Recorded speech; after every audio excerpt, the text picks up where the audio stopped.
Hi there. In episode 4 at 21:26, if you want to find it in your episode 4, there is this position we are seeing Elizabeth play d takes c4. So this is the opponent she crushes like an egg. This is actually from a very, very famous game, which is a great instructive model game in my view, about how to play with hanging pawns. Let's have a look from the start before we get to this position. How did this arrive? So this game is actually based on Ossip Bernstein against the great Cuban genius, natural talent for the game.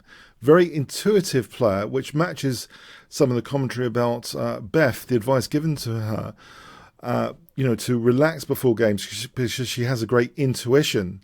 And so the writers are alluding to Kappa Blank style intuition, I believe, in this game choice. So relaxing, in the pool and stuff, and just relying on intuition, instinct. And so Ossip Bernstein against Kappa Blank in 1914, the Moscow tournament, round 1, saw d4 from Bernstein, d5, c4, e6. So it's white that plays the Queen's Gambit, by the way, by playing c4. So we see knight c3, knight f6, knight f3, bishop e7. I mean, black plays d5 as well, though, to invite the Queen's Gambit. But here we do have the Queen's Gambit declined variation, the orthodox defense, but now it becomes the Tartagower variation in particular when b6 is played, and this is often featuring the so-called hanging pawns, and I'll show you them soon. They have a duality to them, these hanging pawns. So here, after taking, d takes, b takes, we have the so-called hanging pawns. These are pawns which don't have pawns on the adjacent files. So these files, there's no pawn, for example, on e6 or b6. So that means black gets perks of semi-open file pressure here. Nice hook squares, not like that, like this, nice hook squares. And sometimes, if there's extra pieces, d4 can be liberating, but here it's going to be more about these semi-open files, celebrating these semi-open files usually, or trying to do something with them based on the dark square bishop. Black also has a dark square bishop without a counterpart, which can mean sometimes black can actually self-fix these pawns. Usually it's white trying to fix these pawns down to blockade them effectively.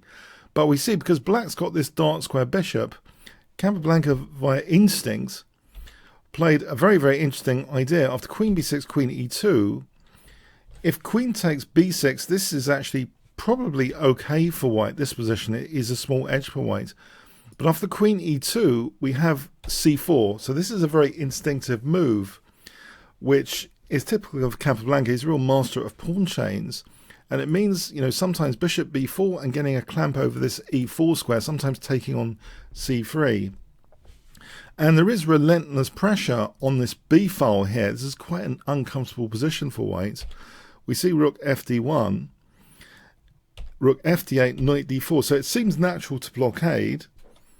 Perhaps white could have played e4, so this is in the classic Bernstein against Capablanca, and this should be around about equal, this position. Black's dark square bishop is enough to equalise, in my view, this position.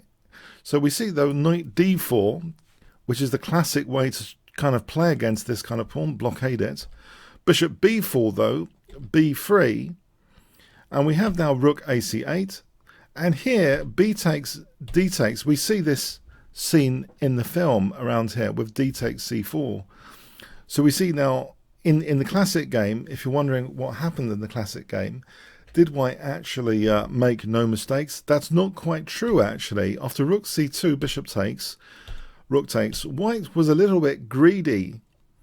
After rook c2, c3, black has a dangerous passed pawn, but it's only a small advantage for black until white really slips up.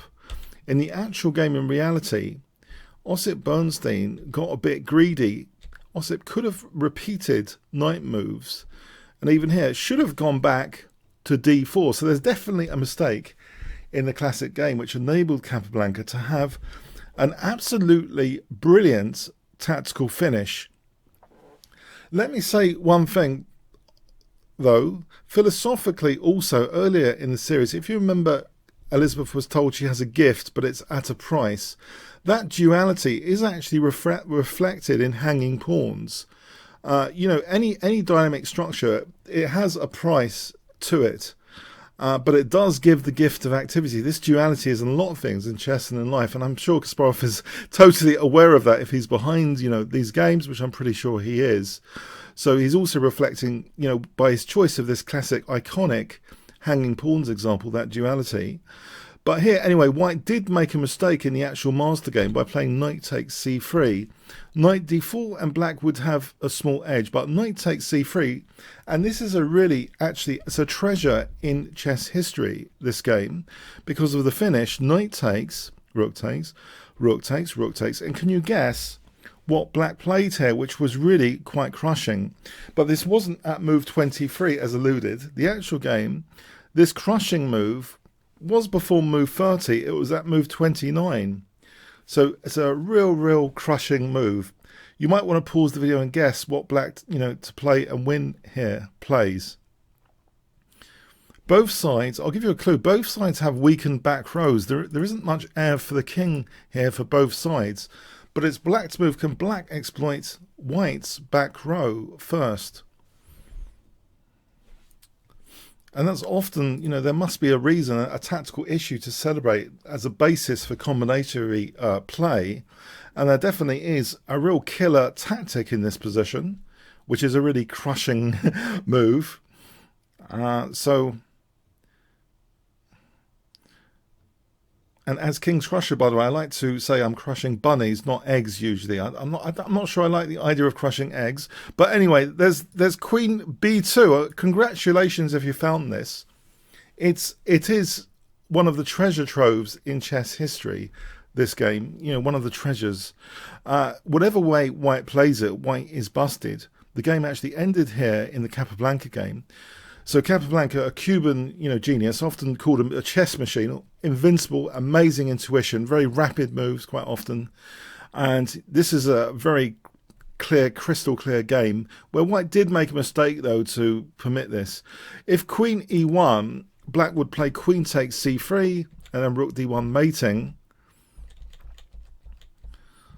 Whatever White does, essentially, is busted. If Rook C2, then White... And then Queen B1 check and then just take the rook. That's absolutely winning. If Queen C4, then not check in this case, but actually just Queen takes C3 and then Rook D1, and that's mating. You don't want to play a check here because there is a facility for Rook C1. I mean, there's also Rook D1 though. You know, there's other ways to win that as well. So Rook C8 is an attempt at a cheapo. If takes, then Black gets mated. But Queen B1 check and then just take here and then just take the rook. And, you know, Rook D3, then there's check and then taking here and then taking the rook. So you can see how powerful and beautiful this move is. And I hope, you know, this series does actually raise the interest of these iconic games, which we get glimpses into, glimpse positions. And so if you were wondering, if you want to be super nerd about your films, this will distinguish you from other super nerds, I believe. If you actually know the game that this was based on, we only get a glimpse, a passing glimpse at the position. But it seems to be, yeah, this classic Bernstein Capablanca where Capablanca played this crushing move at the end. A wonderful series, and I hope to cover with you guys more of the games from this fantastic series. Okay, I hope you enjoyed this coverage. Remember, those hanging pawns, they have up and down sides.